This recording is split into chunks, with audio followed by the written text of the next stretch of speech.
بسم اللہ الرحمن الرحیم۔ السلام علیکم ورحمۃ اللہ وبرکاتہ۔ ایک جج صاحبہ ایک مجرم کو سزا سنانے کا واقعہ بیان کرتے ہوئے بتاتی ہیں کہ میں اندرون سندھ ایک پسماندہ سی تحصیل میں فرائض سر انجام دے رہی تھی کہ میرے سامنے ایک مجرم کو پیش کیا گیا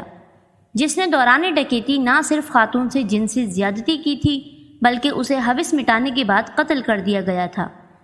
شواہد کے مطابق خاتون کے گلے میں پھندا ڈال کر اسے چھت میں لگی ہک سے لٹکا دیا گیا تھا، مگر خاتون کے ہاتھ اور پاؤں کھلے تھے۔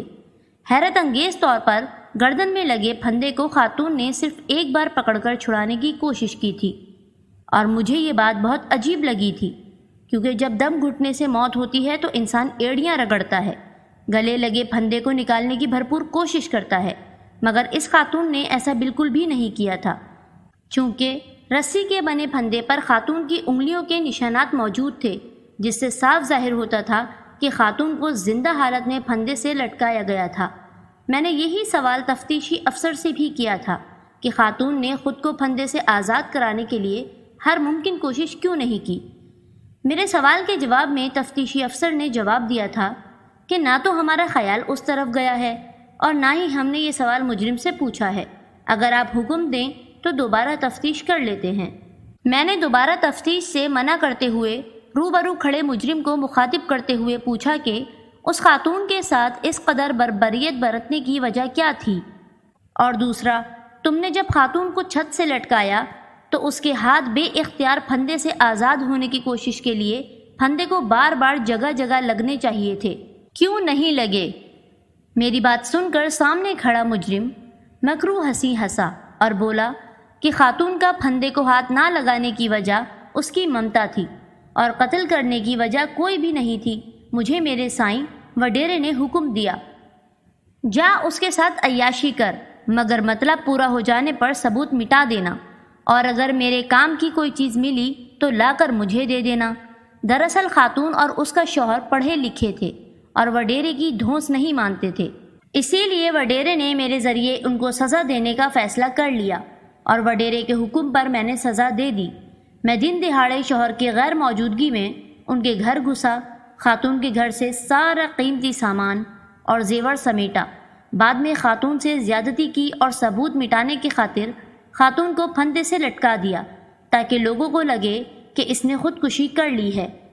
اور رہی بات خاتون کا پھندے کی طرف ہاتھ نہ لے جانا، تو اس کی وجہ ممتا تھی، کیونکہ خاتون نے ہاتھوں کی مدد سے پھندا پکڑ لیا تو مجھے لگا کہ اس کے مرتے مرتے وقت لگ جائے گا۔ میرے پاس اتنا وقت نہیں تھا، لہٰذا میں نے اس کی 1.5 سال کی بیٹی کو زمین پر گرا کر اس کے سینے پر پاؤں رکھ کر دبانا شروع کر دیا۔ بیٹی کو دیکھ کر خاتون اپنی موت کو بھول کر بیٹی کی طرف لپکنے لگی اور چند ہی جھٹکوں سے اس کی گردن ٹوٹ گئی۔ گردن ٹوٹتے ہی وہ مر گئی۔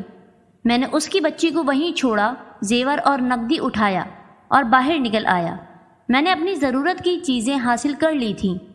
اور سائیں کی ضرورت کی چیز سائیں کو دے دی۔ سائیں کا وعدہ تھا پولیس اور عدالت کو وہ سنبھال لے گا، اس لیے میں مطمئن ہوں۔ اس بات میں کوئی شک نہیں کہ ڈکیتی، زیادتی اور قتل کے باوجود بھی وہ شخص میرے سامنے یوں کھڑا تھا جیسے محض کوئی ٹریفک سگنل توڑ کر آیا ہو۔ اس کی بات ختم ہوئی تو میرے ذہن میں 20 سوال اٹھے۔ پولیس تفتیش میں کہیں بھی ڈکیتی کی چیزیں وڈیرے کو دینے کا ذکر نہیں تھا، نہ ہی کہیں خاتون کی بیٹی پر کیے گئے تشدد کا ذکر تھا، نہ ڈکیتی کی واردات میں لوٹا گیا مال مسروقہ پورا لکھا گیا تھا، جس سے صاف ظاہر تھا کہ پولیس والوں کو خدا سے زیادہ وڈیرے کا خوف تھا۔ میں نے مجرم کو 3 بار سزائے موت سنائی تھی، جس پر بعد ازاں مجھے خود بھی قانونی کارروائی کا سامنا کرنا پڑا تھا، مگر میں نے سزا کے اضافی نوٹ میں لکھا تھا 1 بار سزائے موت زیادتی کے جرم میں اور دوسری بار سزائے موت قتل کے جرم میں، جبکہ تیسری بار سزائے موت اس 1.5 سال کی معصوم یتیم ننھی کلی پر ظلم کے جرم میں۔ اور ساتھ ہی تفتیشی افسر کو میں نے سائیں کو شامل تفتیش کرنے کا حکم دے دیا تھا، گو کہ سائیں کبھی قصوروار ثابت نہیں ہو سکا۔ مجھے معلوم تھا وہ کبھی مجرم ثابت نہیں ہوگا، مگر میں نے جہاں تک ممکن تھا انصاف کرنے کی کوشش کی تھی۔ میرے فیصلے کی وجہ سے مجھے بھی جواب دہ ہونا پڑا تھا، اور متعلقہ فورم پر مجھ سے اتنی سخت سزا کی وجہ پوچھی گئی تو سامنے بیٹھی خاتون ممبر کو الگ کر کے میں نے اپنے جسم پر جلنے اور زخموں کے نشانات دکھاتے ہوئے کہا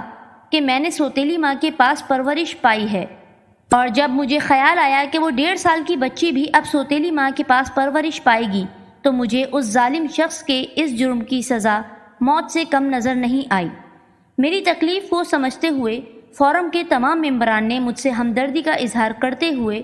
مجھے نرمی سے قوانین کو مد نظر رکھ کر چلنے کا کہا اور میرے فیصلے کو برقرار رکھنے کا حکم بھی دے دیا۔ جب میرا کیس ختم ہوا تو اس فورم کے تمام مرد ممبران نے میرے سر پر دست شفقت رکھا اور میں رونے لگی تو انہوں نے وجہ پوچھی۔ میں نے روتے ہوئے بتایا کہ جب سے سوتیلی ماں گھر میں آئی تھی اس دن کے بعد پہلی بار کسی نے اتنی شفقت سے میرے سر پر ہاتھ رکھا ہے۔ خاتون ممبر نے مجھے گلے لگا کر بوسہ شفقت دیا اور ڈھیروں دعائیں دے کر رخصت کر دیا۔ میری وہاں سے پوسٹنگ کر کے مجھے کراچی شہر میں بھیج دیا گیا کیونکہ میں وڈیرے کے غضب کا شکار بن سکتی تھی اور کوئی مجھے بچا نہ پاتا۔ بقیہ ماندہ ملازمت میں نے کراچی شہر میں ہی گزاری۔